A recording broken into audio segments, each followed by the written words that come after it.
بسم الله الرحمن الرحيم.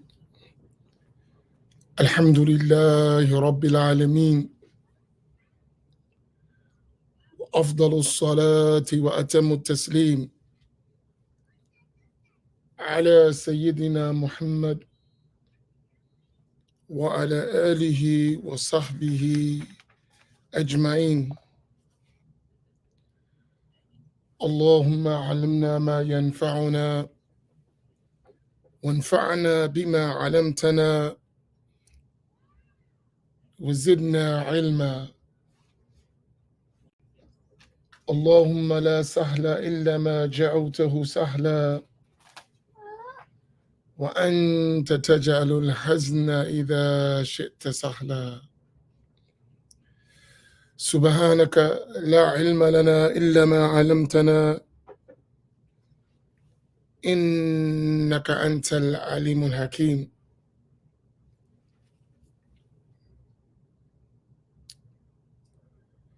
لله تبارك وتعالى. السلام عليكم ورحمة الله تعالى وبركاته. I praise Allah Tabaraka wa Ta'ala. I thank Allah Tabaraka wa Ta'ala for the blessing of Al-Islam and the blessing of Al-Iman. And I pray to Allah Tabaraka wa Ta'ala that we all are provided the blessing and opportunity to travel the path of Ihsan. Inshallah, I wanted to have my own reflections as I did last week on the Black Imams Roundtable, because on the Black Imams Roundtable there is several imams and everyone has their own insight to the topics we discuss. And I like to expand or reflect on what was said, and even some points that I would like to make that I may not feel was adequately expressed during the roundtable. The first of those is my why. I think a lot of times when you don't understand someone's why, you can misunderstand everything they're saying. So to me, I think it's important to understand my why. Why do I particularly engage in conversations about Aqidah? And for me, there are many layers to it. Many layers that relate to my entire life, especially my life as a Muslim.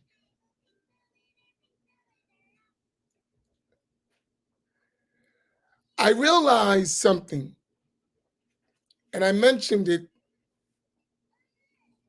yesterday, and I'm just going to reiterate it, but add some more context to what I mentioned last night. Allah subhanahu wa ta'ala mentioned in the Quran, فَعَلَمْ أَنَّهُ لَا إِلَهَ إِلَّا اللَّهِ. And then the ayah continues, but let's deal with that part of it. Allah subhanahu wa ta'ala commanded the Prophet sallallahu alaihi wasallam to know that nothing deserves to be worshipped except him, which relates to the creed, to the belief. And that command from Allah subhanahu wa ta'ala when he says fa'lam indicates clearly that this is something of great importance. And la ilaha illallah is the summary of the proper belief.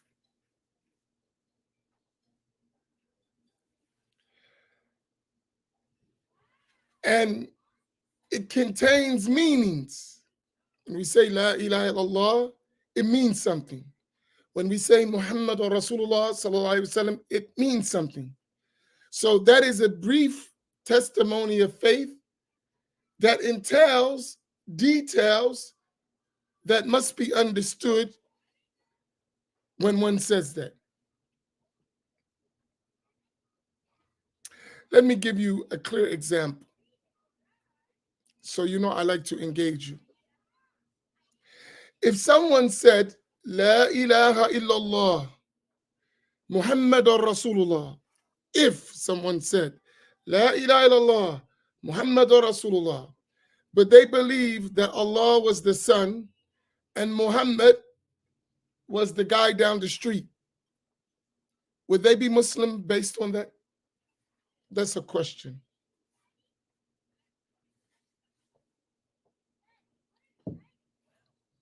They said La ilaha illallah, but they believed that Allah was the son, and they said Muhammad or Rasulullah, but they believed Muhammad was the guy down the street. Would they be Muslim? That's an easy one for everyone, right? So by your answer, and I agree with you 100%,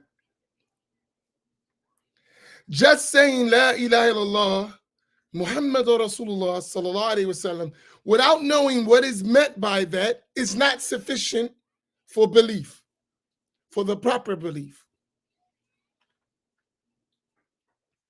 Now, since that was so easy,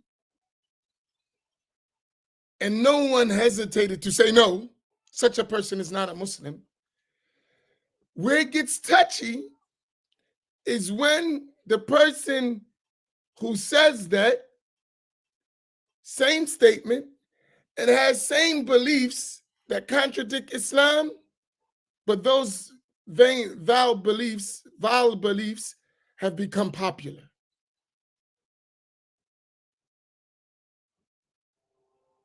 So when the person has a bad belief, but he uses verses of the Quran or hadith of the Prophet sallallahu alaihi wasallam, then we get a little confused. But there was a reason why we definitively said no about the first person I mentioned, because we realized that that's not proper Islamic belief. That same belief needs to be applied, or that understanding of the proper belief needs to be applied to every case.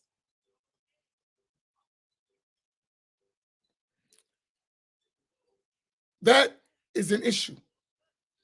And many people, unfortunately, cannot distinguish between the correct belief and the false belief, especially when they seem similar. So for me, and speaking personally, I see that this needs to be clarified. So the only way to clarify it is to speak about the subject.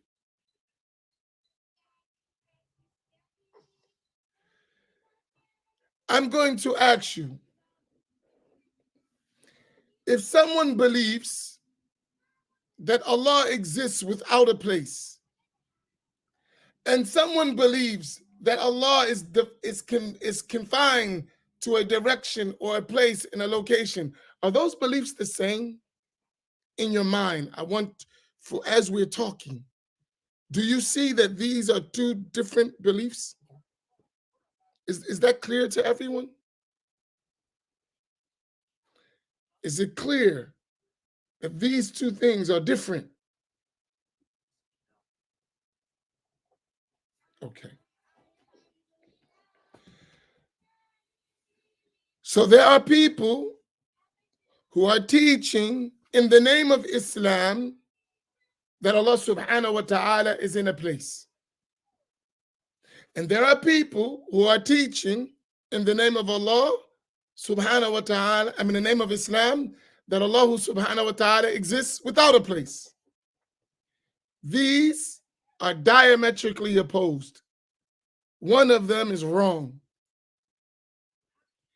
It is not possible intellectually or religiously that Allah subhanahu wa ta'ala would be in a place and not in a place at the same time. That's not possible. So it is our job to distinguish. I'm giving you an example, just one example of many.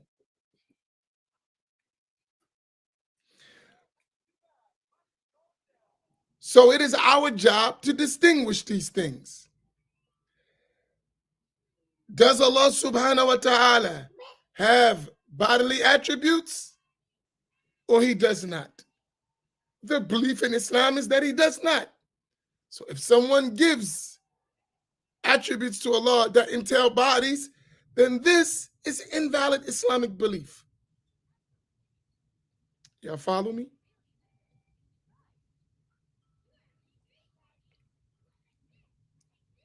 So therefore, it is a duty on every Muslim to know their belief.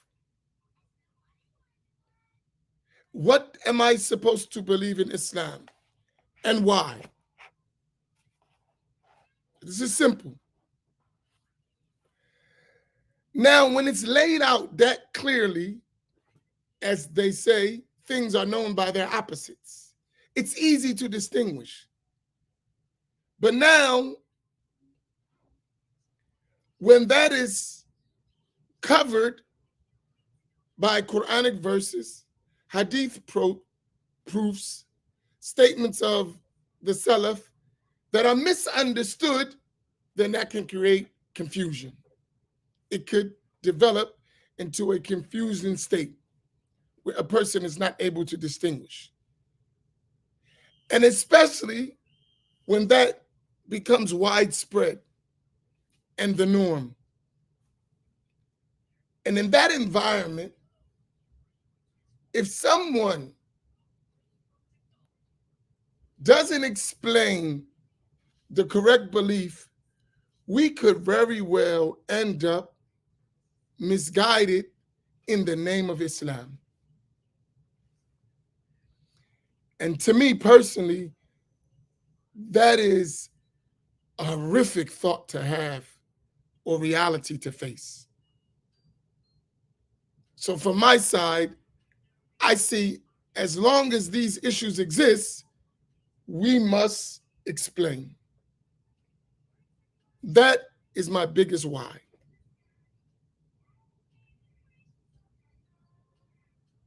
That's my biggest why. And to add to that,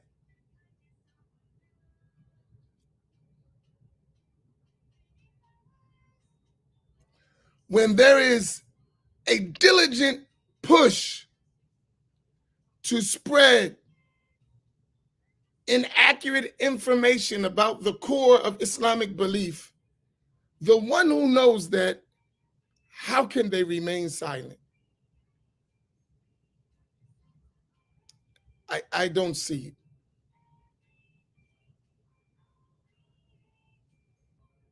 How do you remain silent when you know someone is intentionally spreading a false belief?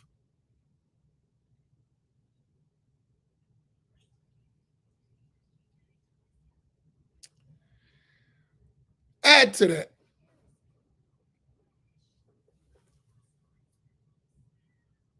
as an African American man, a black man, I've noticed we've always received inferior products from others, always. And now I'm watching the Islam we've been given, the way we've been given it, has been an inferior product. But it's the norm.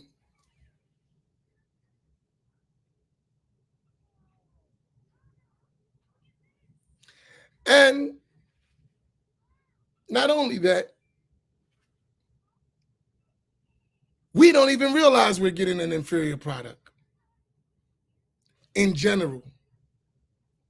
You don't realize that, hey, they're giving you an inferior product.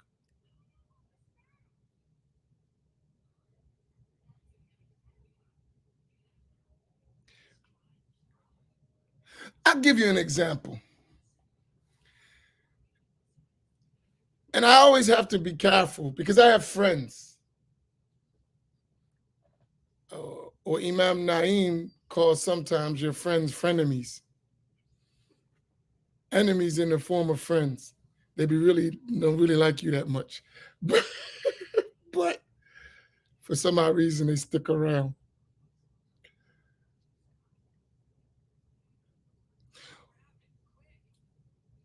Who see the same thing I see,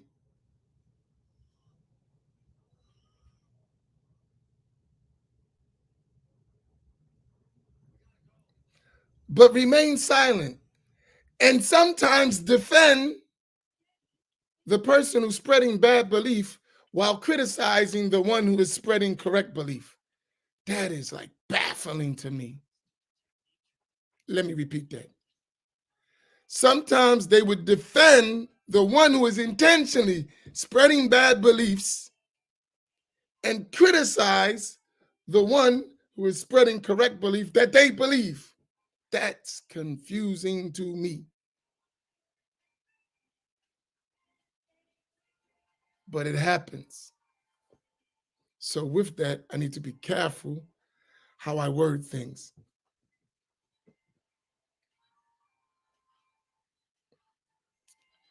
So we speak, and they would say, why are they talking about Aqidah? But at the same time, we're speaking about Ahl-Sunnati wal Jama'ah. Those Wahhabi people are spreading an invalid creed in our communities, and no one bats an eye.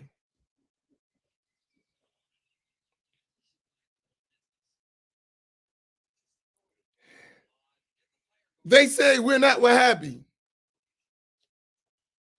But when they're telling our people to learn about the creed, they're teaching them, commanding them to follow an order of the books of Muhammad ibn Abdul Wahhab.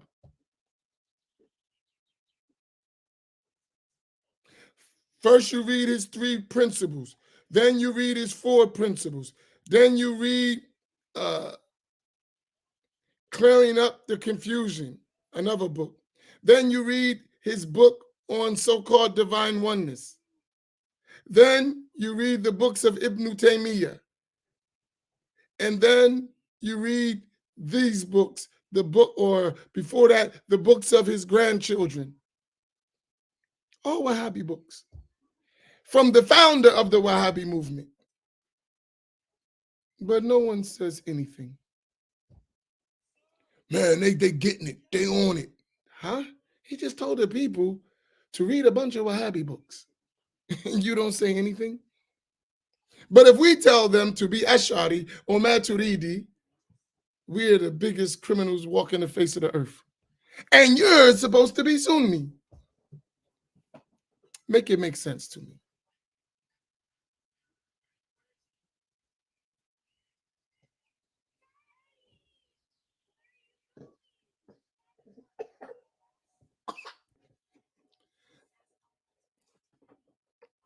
Make it make sense. Give me 1 second. Hold on 1 second.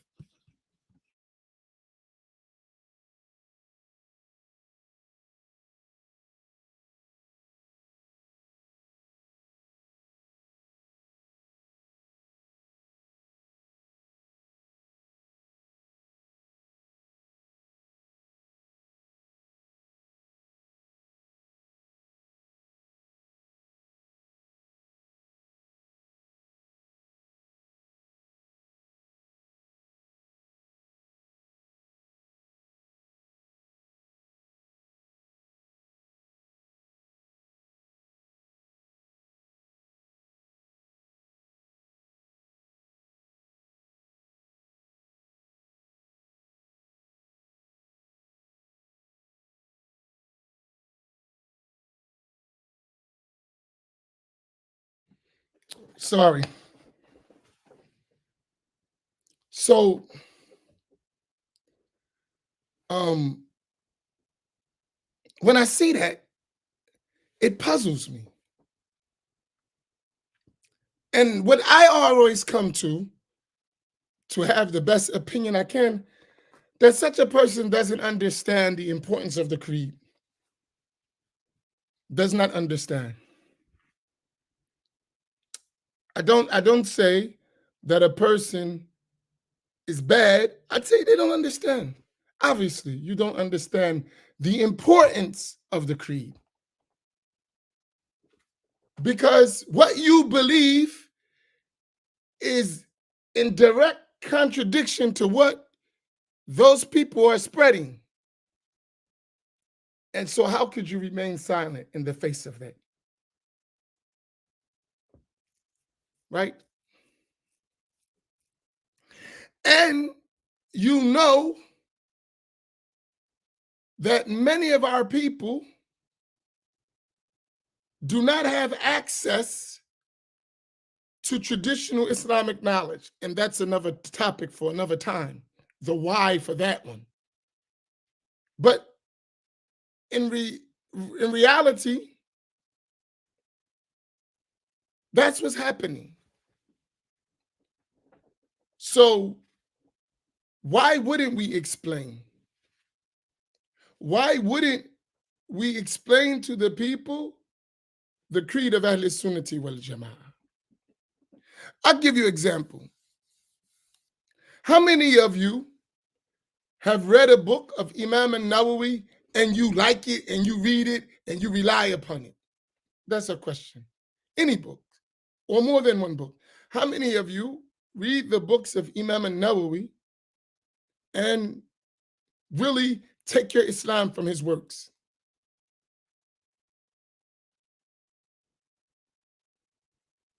Imam Nawawi.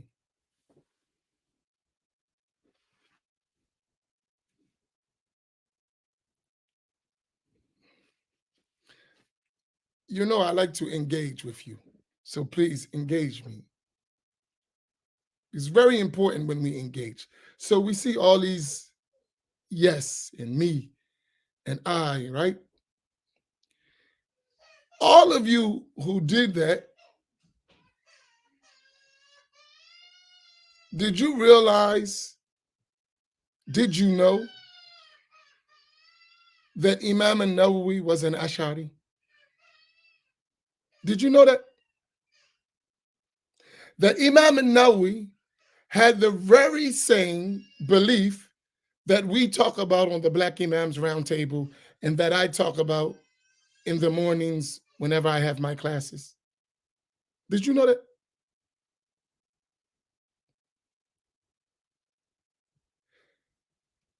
So whatever misguidance applies to us applies to him first, because it is through our channels of transmission where we got this knowledge from, his books and scholars like him.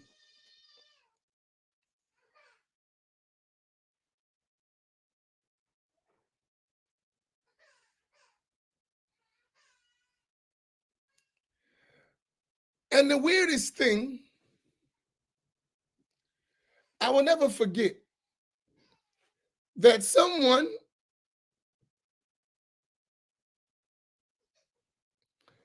would be promoting the books of An-Nawawi and not mention, while they're criticizing his belief, that this is his belief.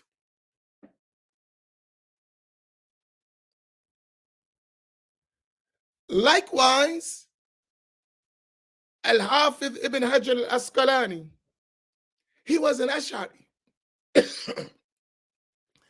And he had the belief of the Ash'ira, no doubt about it.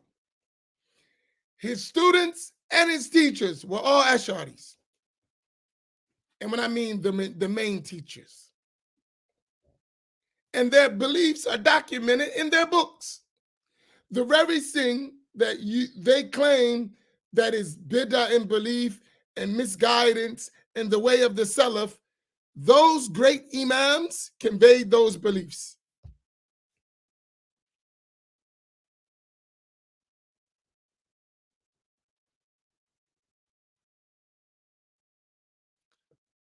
But they'll never tell us that.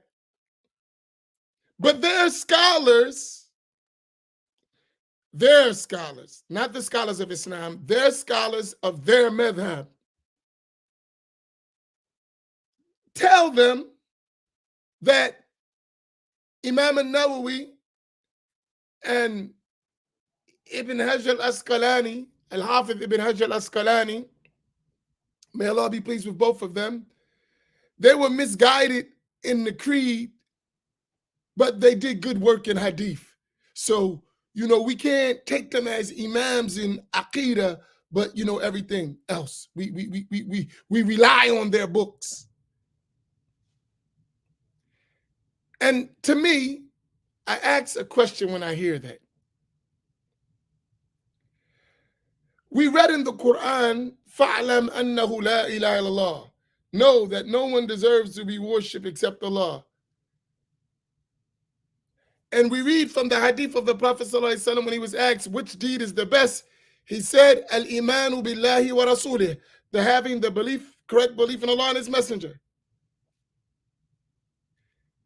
You think they knew hadith, they knew fiqh, they knew Arabic, they knew biographies of narrators, but they didn't know the correct belief in Allah subhanahu wa ta'ala? How probable is that? That's the first obligation in the religion. That's the first thing they mention, yet they didn't know it, but they were masters in everything else. In Quran, in hadith, in the sciences of hadith, in biographies of narrators, Arabic language. They were masters, authorities, but they didn't know what to believe. How probable is that? That doesn't make much sense. And I'm speaking personally because I'm answering my why. Like, why do I speak about this issue? Some stuff just don't make sense to me. But you rely on their scholarship in everything you're talking about. But you refuse to mention them.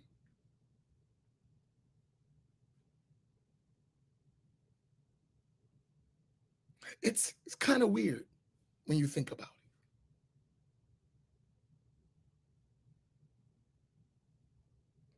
it. And then you move to another point. If we follow the way of the Salaf, why are the works that you require we study from someone who lived almost 1,000 years after the Salaf? Make that make sense.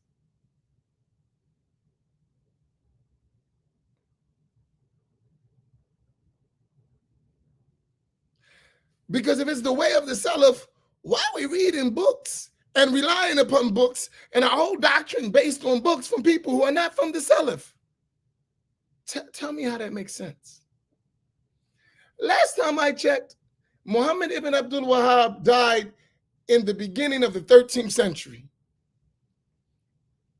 At the widest interpretation of the time of the Salaf, if you want to go the widest you could go, we're talking about the beginning of the 4th century.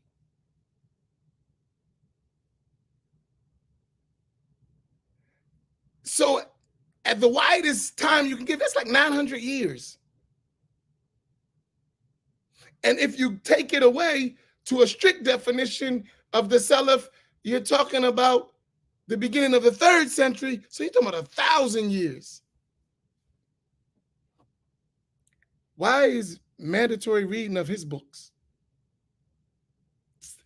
But it's the way of the Salaf. And what happened to 10 generations of Muslim scholars that none of them wrote books explaining the belief of the Salaf that we can rely upon besides this person. It doesn't make sense. To me, at least, when I use my mind, it doesn't make sense. But it does make sense when you understand what they really believe. What Muhammad ibn Abdul Wahhab believed is that all of them were misguided until he came.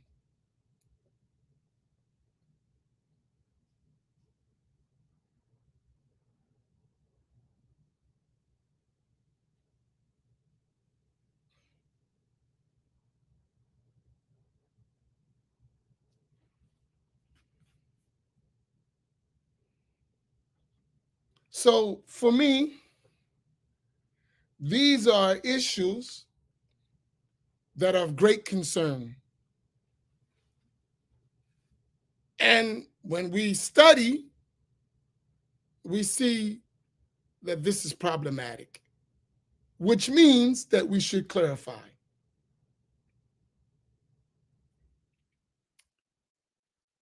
So when we say Ash'ari and Maturidi, and those who have their methodology in the foundations of the creed, because somehow, some way, there's this narrative that we believe, or especially I believe, that if you're not Ash'ari or Maturidi, you're misguided or something. I never said that, nor do I believe that. However, I do believe that other than the Ash'ari and the Maturidiyya, there is the danger of having a level of uncertainty in what is being taught. And there is an abundant presentation of misguidance in the name of other than that. I do believe that. And I have, as they say, receipts to prove it. And if one is not learned of the evils of the creed that exists in creed issues, one is likely to fall into those evils. So at least if one follow the methodology of Al-Ash'ari and Maturidiyya, one has so many levels of protection in the creed that one can verify and research and check to make sure these things are consistent, that don't exist in other madhahib, in other schools of thought, whether they are valid or invalid. Is this point clear? Because I think some people are speaking for me, and I'm good at speaking for myself. I don't need you to speak for me. You don't have to interpret my words. I'm straightforward, right? What I believe, I'm going to say it. I don't need you to reinterpret my words. What he's really trying to say is this. No, if he was really trying to say that, he would say it. I'm going to give you an example. The Wahhabis are not Ahl Sunnati wal Jama'ah.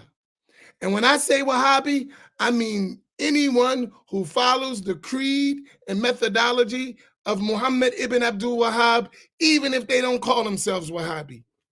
Is that clear? That's not ambiguous, is it? Let me repeat it. When I want to say that, the Wahhabiyya are not Ahl Sunnati wal Jama'ah. And when I say Wahhabiyya, I mean anyone who follows the beliefs and methodology of Muhammad ibn Abdul Wahhab, even if he don't call himself Wahhabi, if he call himself Salafi, if he call himself Athari, if he call himself Hanbali, I don't care what he call himself. If he believes that, he's not Ahl Sunnah or she. Is that ambiguous? I ain't even getting into all that. Well, he's not a takfiri. He disagreed with Muhammad ibn Abdul Wahhab and this issues. If you have the creed of Muhammad ibn Abdul Wahhab and the sign that you have his creed, that you study his books and you relate his books, you are not Ahl Sunnah, period. I ain't stutter. I didn't stutter. So I don't need you to say, oh, well, he's really trying. No, he'll say it. No, he'll say it. I'm not one of those people, because I believe in Islam. I do. I really do. And I don't have no doubt in my Islam. And if I were mistaken, I don't mind being corrected. So I'm going to still state it because I believe it to be true. That's it. I don't do that. Now, there are a lot of Sunnis who do that. I'm not one of them. I'm not one of them. You'll never see me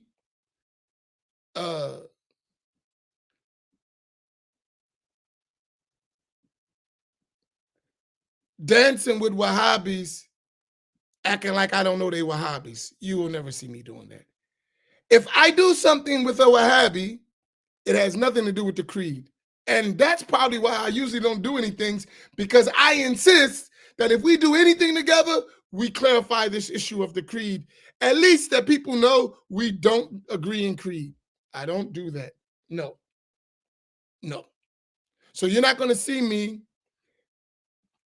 on a platform with a Wahhabi and we acting like we don't disagree in belief. I'm never going to do that. No. We could talk about something else. We could even work together in some issue. But when it comes to the creed, no, I'm going to be 100% clear. Because you're not going to do the okie doke with me where you're spreading bad beliefs and then you act like I support that. No. And that doesn't mean we can't work together. That just means we got to be clear. That's it. So the issues we disagree in, they're going to be clear. No one's going to be confused. They would say, oh, they're just doing this issue. In the creed, they don't agree. I don't hesitate in this issue. It's too important.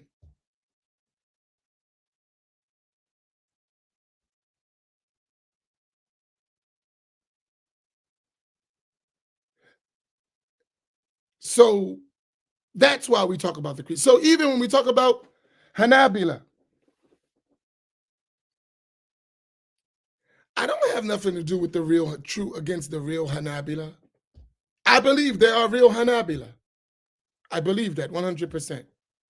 But what I also know, there are a bunch of fake Hanabila too, meaning they're Wahhabi and they say they're Hanbali in fiqh and Aqidah. And they disagree with those true Hanabila. They don't agree because the true Hanabila have the same belief in foundation as the Ash'ariyah, except in a few issues. And we're going to talk about those issues because if long as I'm alive and Allah is giving me health and ability, we're going to clarify the creed of Ahl Sunnati wal Jama'ah. Even if I had to do it myself, and I'm not the only one doing it. Maybe I got a different style. Maybe my way of doing it is different, but I'm not the only one. And I'm going to be a voice for Ahl Sunnati wal Jama'ah until I die, inshallah ta'ala. That's me. I'm talking about me. I'm not talking about nobody else. I'm talking about me. Right?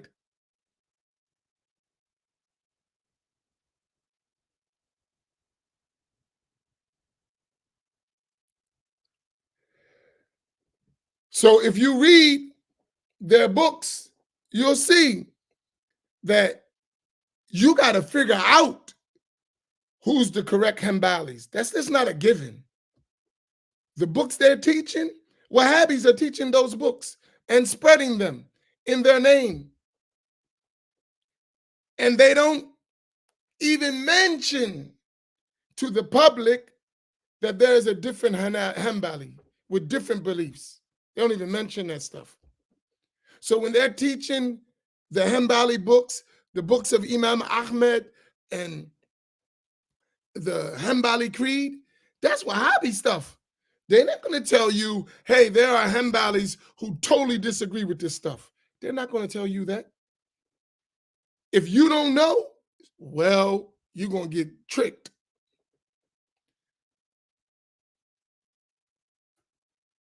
Do y'all realize that? There are two different types of Hanbalis. There are the true Hanbalis who have the creed of Ahl Sunnati wal Jama'ah, and just like the Ash'aris and the Maturidis, they have some issues that are details that they differ in. But then there are Wahhabis who teach their books and refer to their scholars and have a whole creed different.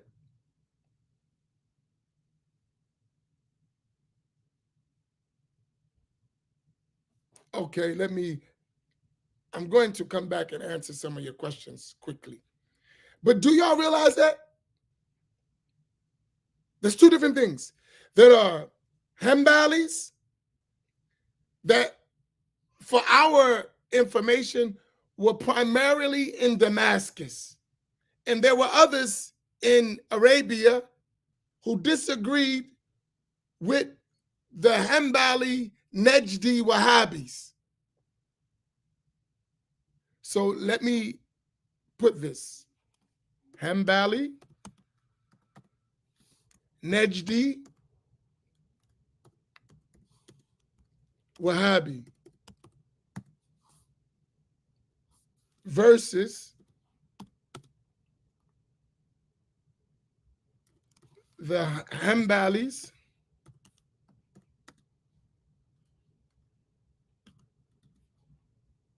of Damascus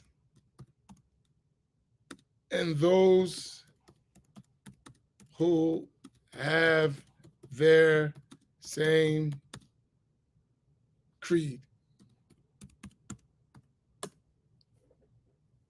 Do y'all realize that? This is a reality. You have Hanbali Najdi Wahhabi.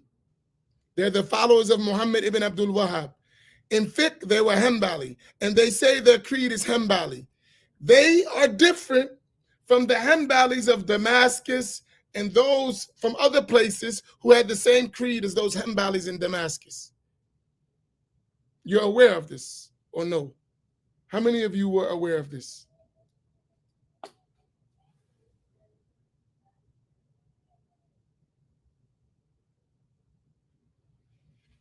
So there's a difference, and their creed is completely different. They don't have the same aqidah.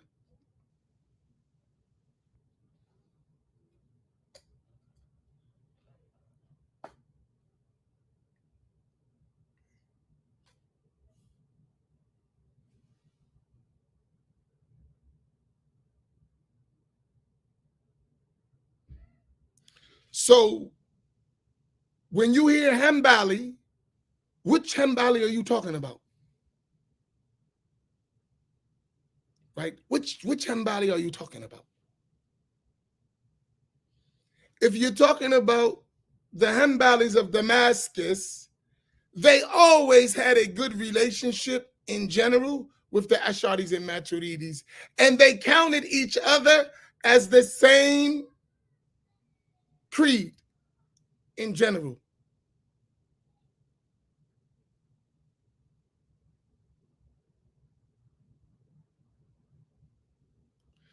As for those Hanbali, Najdi, Wahhabi,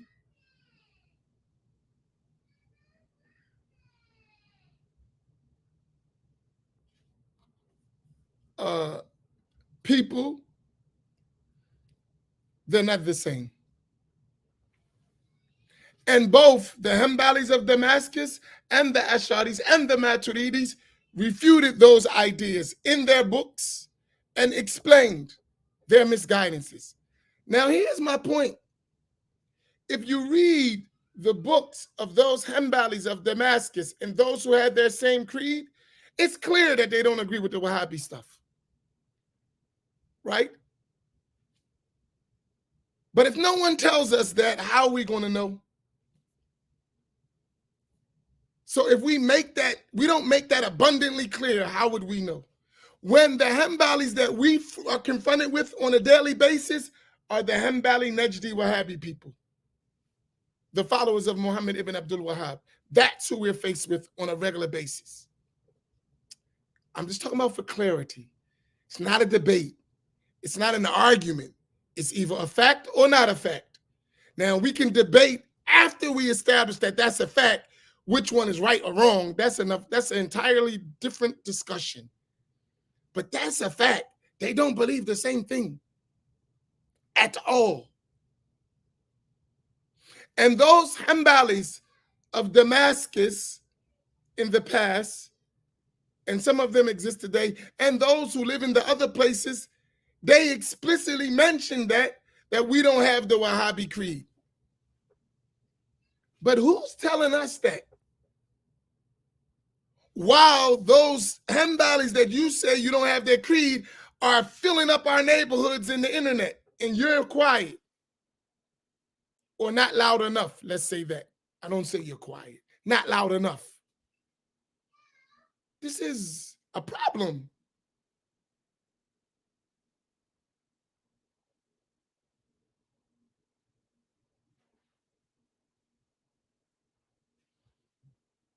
So I'm going to pause here. I'm going to take a few of your questions.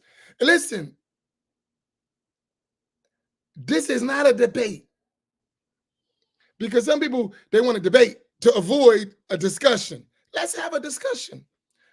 Let's correct each other. If we're wrong, it's a discussion. No one loses in an educated discussion. We don't have to debate. We don't have to argue. This is a fact. This is not a fact. This is what we believe, and this is false. You can believe whatever you want. You have that option. Allah gave you free will. But just as you have the right to believe, someone has the right to disagree with you. So that's not a problem. You can disagree with me all day, no problem. But there is such thing as facts, whether you disagree or I disagree or not. There is some facts. That's a fact. And they've written about that.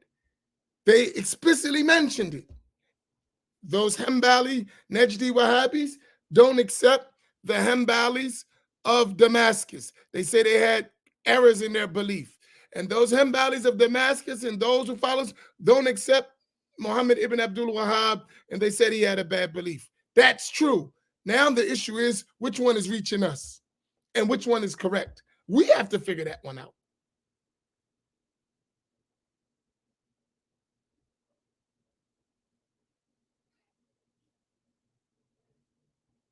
Is this point all clear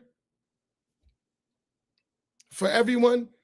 I'm not talking about do you agree or disagree. Is it clear what I'm saying? You don't have, I'm not asking you to agree with me. I mean, I'm talking about for the tense of purpose of clarity. I would hope you agree with what is correct, but is it clear what I'm saying? Is that ambiguous?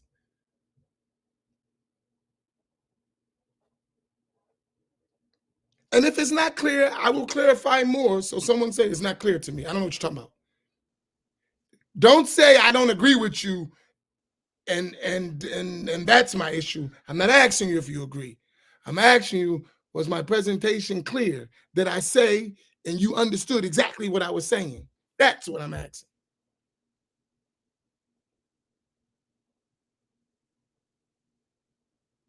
Because people will say, oh, he said this. No, he didn't say that. He said what he said. Why are you adding stuff? And he gave you the opportunity to ask him what he meant. I'm not going to change my mind in what a fact is until you show me a different fact. So there's no need to say something else. I'm saying what I'm saying. I'm not hesitating. All right. I'm talking to some people who just, they watch and then they go make their own stuff and say stuff that I didn't say. Oh, he really meant this. He's trying to do this. No, I ain't doing none of that. You doing that.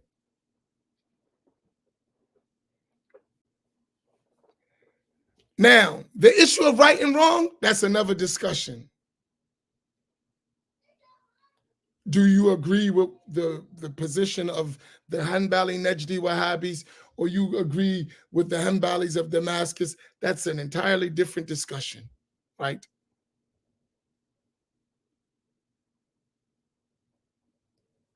So I'll open up for any questions that you may have. I have some already, and I'm going to follow this through. And listen,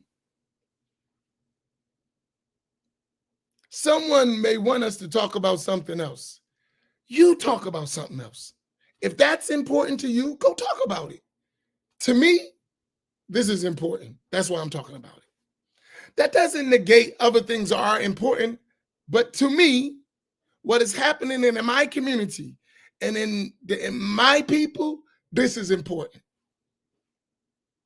To me, now to someone else, it's not that deep. Okay, that's to you. Then you need to talk about what you think is deep. And I'm gonna talk about what I think is deep.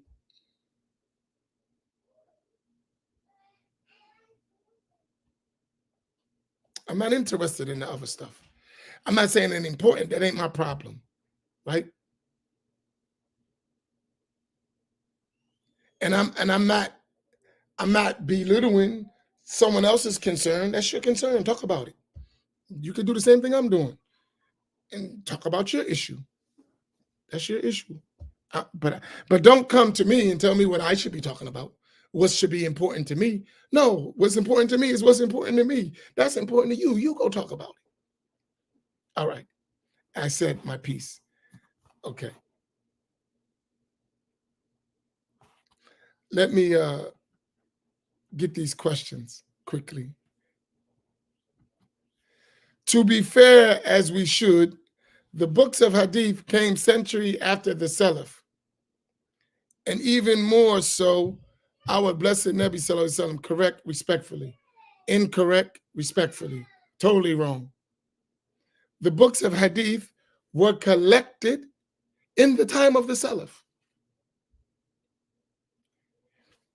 If you go by time, the widest time you're going to give the Salaf would be the first 300 years.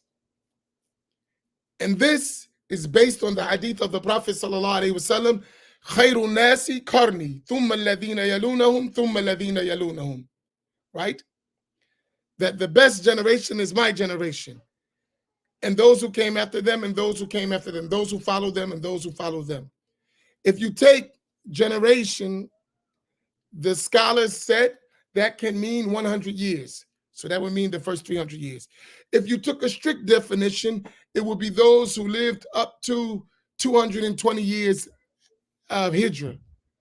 Even that, the books of Hadith were collected by that time too, right? Scholars were already collecting books of Hadith.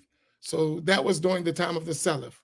And during the time of the Prophet ﷺ, as is known in the science of Hadith, there were some of them Sahaba who wrote collections of Hadith, right? They had their own Sahifa among the companions. So that's not true. And even if books, let's forget books, the narrations that are contained in books were well known. And the people who collected books got their narrations through unbroken chains back to the companions and the followers of the followers. So any way you put it, the hadith of the Prophet ﷺ was preserved during the time of the Salaf, even during the lifetime of the Prophet ﷺ. So that is factually incorrect if you know anything about the science of hadith. Respectfully, that's factually false.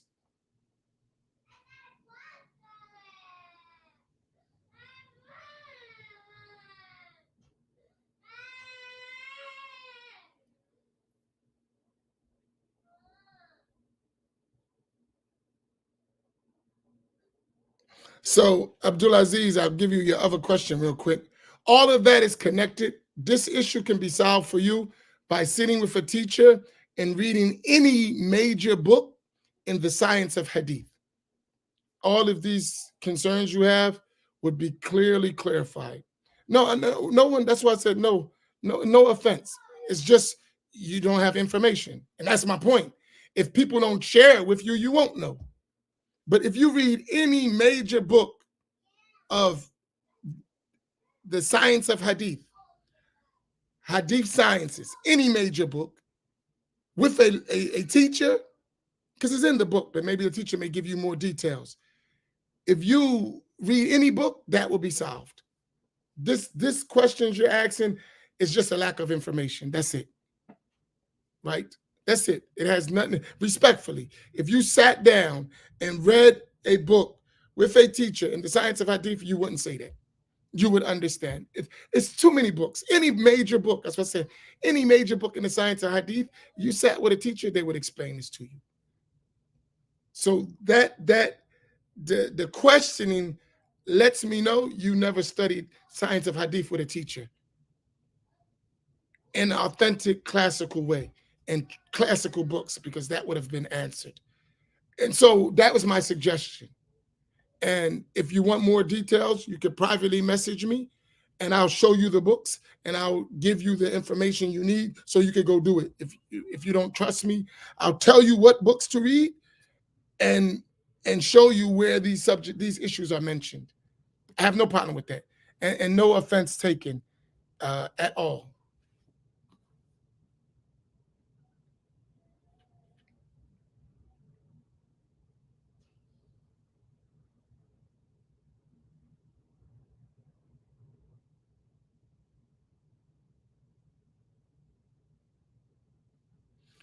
Okay, let me take the next question. This Hanbali Aqidah versus Hanbali Fiqh has confused me just trying to understand. Okay. First of all, let's get some things easily clarified. Aqidah and Fiqh are two different sciences. So a person could have a correct Aqidah and follow bad Fiqh, or could have a bad Aqidah and follow correct Fiqh. It's possible. They're two different distinct sciences, right? So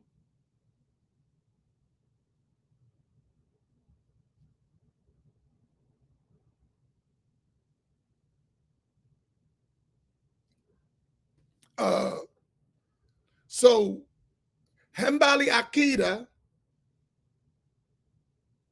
they say, is the creed of Imam Ahmed. And how they interpret that is different depending who's proclaiming that. So if you're talking about the Najdi Wahhabis, Hanbalis, they're going to have the creed of Imam Ahmed is the creed of Ibn Taymiyyah, as expounded upon by Muhammad ibn Abdul Wahhab. Those Hanbalis that are from Damascus and those have the same creed of them, they don't accept Muhammad ibn Abdul Wahhab nor the creed of Ibn Taymiyyah.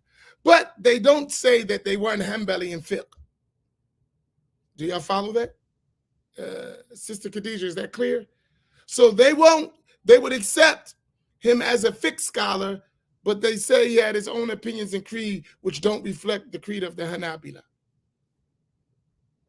So if you get those things understood, it's clear.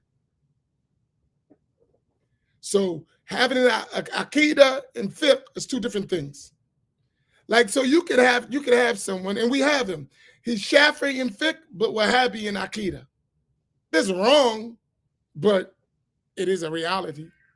And usually that Wahhabi creed will show its face when they study Shafi'i fiqh. As you start to study fiqh, you'll see that they'll start interjecting their Wahhabi ideas within Shafi'i fiqh or Maliki fiqh. You rarely find Hanafi. Some, even in the Hanafi fiqh, you'll see where the bad Aqidah comes into the issues of fiqh. You just have to know fiqh well, right? So that's how that happens. So Aqidah, treated as a separate science as a fiqh. They're not necessarily the same. So a person, the books are different. The subject matter is different. So you have to distinguish between the two.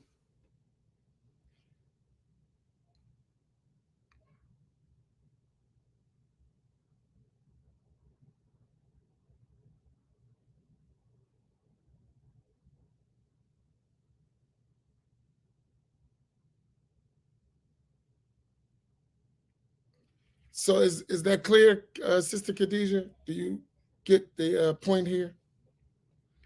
So the issue in Aqidah has to be taken into from where they're taking it from and what is it.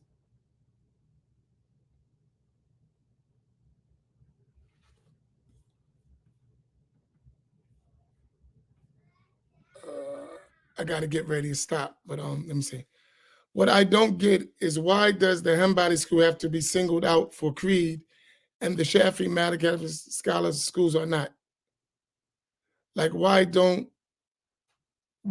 like we don't say Ahl Sunnah is the Ash'ari, Maturidi, Shafi, Hanbali, Maliki, Hanbali? Because it's Aqidah and Fiqh. The Hanbalis want to be singled out for Aqidah. It's already known in Fiqh that Ahl Sunnah are the Ash'aris, Hanafis, in Fiqh. Ahl Sunnah are the Hanafis, Malikis, Shafis, Hanbalis.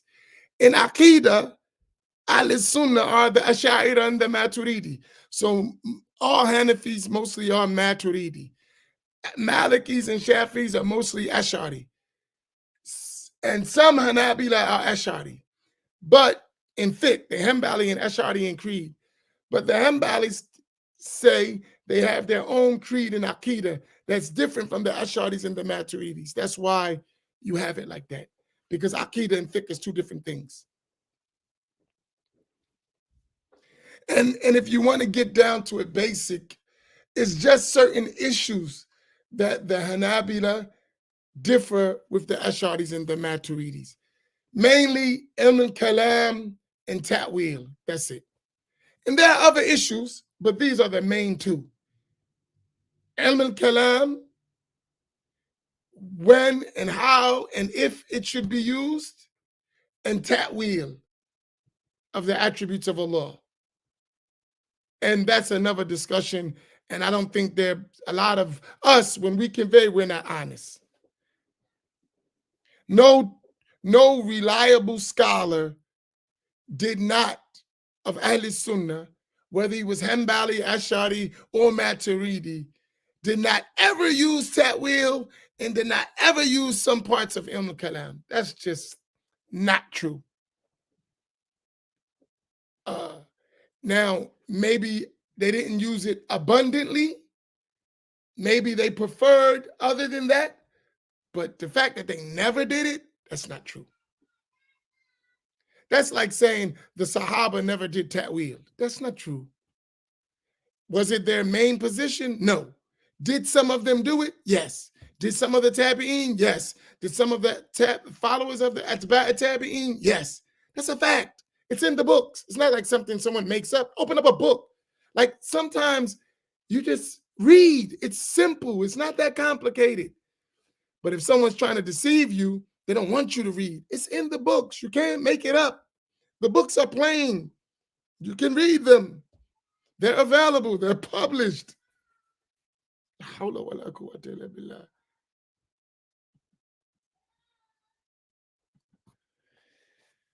With all of these issues in creed, what is the plan to enlighten the Islamic public to the correct creed and understanding of deen? Keep teaching. That's all we can do.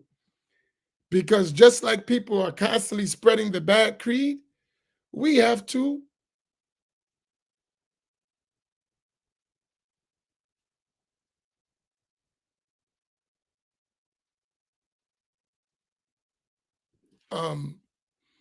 keep teaching. That's all we can do.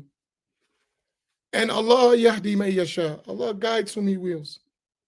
But we have to be vocal and we have to teach, because you're dealing with hundreds of millions of dollars of advertisement from the Wahhabi side, and you're dealing with nothing from your side as a Sunni.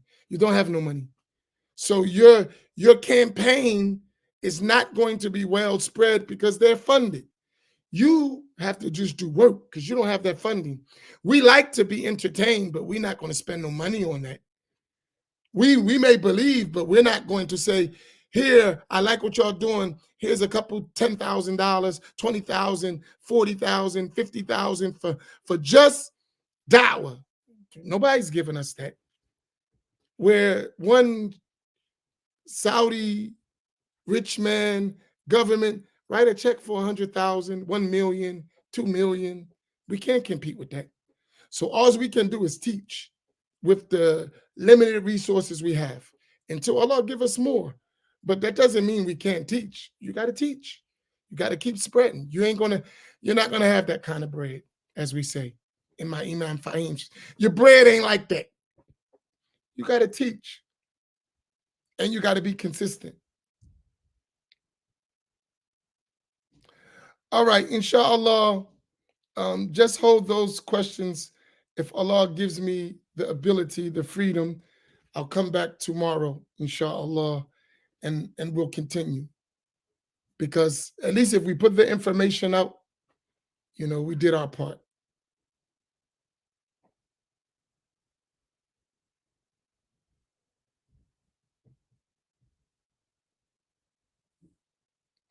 Yeah, if I use Arabic terms that you don't understand, just type in, say, I don't understand the Arabic words you're using. I'll translate.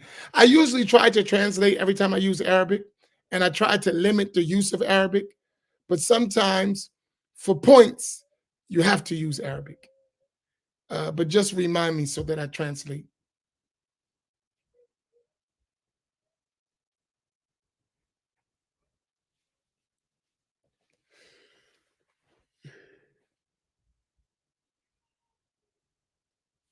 Let me make sure I didn't miss any important questions. I think I got everything.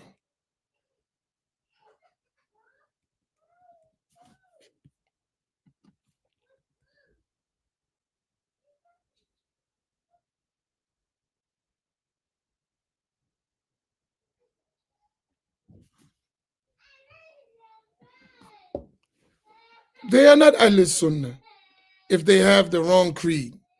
If they have a same creed in the foundations and some of those beliefs don't reach the level of innovation, they're just interpretation, then they still within Ahl Sunnati wal Jama'ah.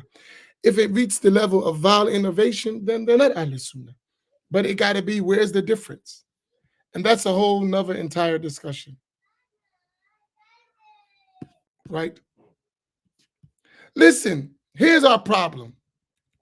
I'm going to share something for you quickly before I go. Not enough Sunnis are clarifying issues. That's our problem. Not enough Sunnis, Ash'aris, and Maturidis in the Black community are clarifying issues. That's our problem. That's our problem. Too many of us are too silent. You don't got to debate. You do need to clarify. There's a big difference. Not enough of us speak out. We know and we understand exactly what we're saying, but I don't want no smoke. Or I'm doing something else. I'm just not speaking about that issue. Nevertheless, that's a cause of, while we're quiet, the voices of Al-Wahhabiyya are abundant in the Black community, in the Pakistani community, in the Arab community, in every community. The Wahhabis are extremely vocal and active, and the Sunnis are extremely silent and passive. That's our problem, in my honest opinion. If more Sunnis spoke out, especially African American Ash'aris and Maturidis and Hanbalis, who are real Hanbalis, if more of them spoke out and directly, no chaser, not wiggling around, straight up, the issue would be different.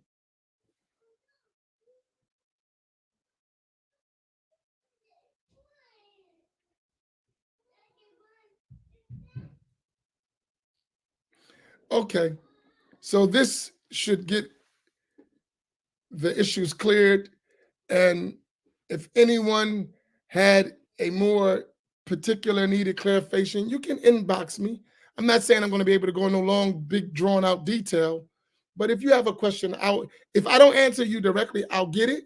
I'll respond to you and I'll answer it live. Yeah, and this is a good point. So, because you make comments, put question before you start saying something if it's a question. That would help me know that these are questions, because sometimes I think it's uh I think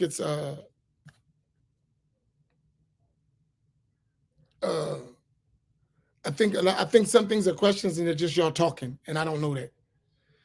All right, may Allah reward y'all. Listen, I need some of you to learn very well and help get our back, because while we speaking, we on the front lines of this thing. So the more, the less pressure on an individual or a group of individuals. This is a communal obligation to clarify the truth. So let us do it, inshallah. Barakallahu bikum. Wassalamu alaikum wa rahmatullahi ta'ala wa barakatuh.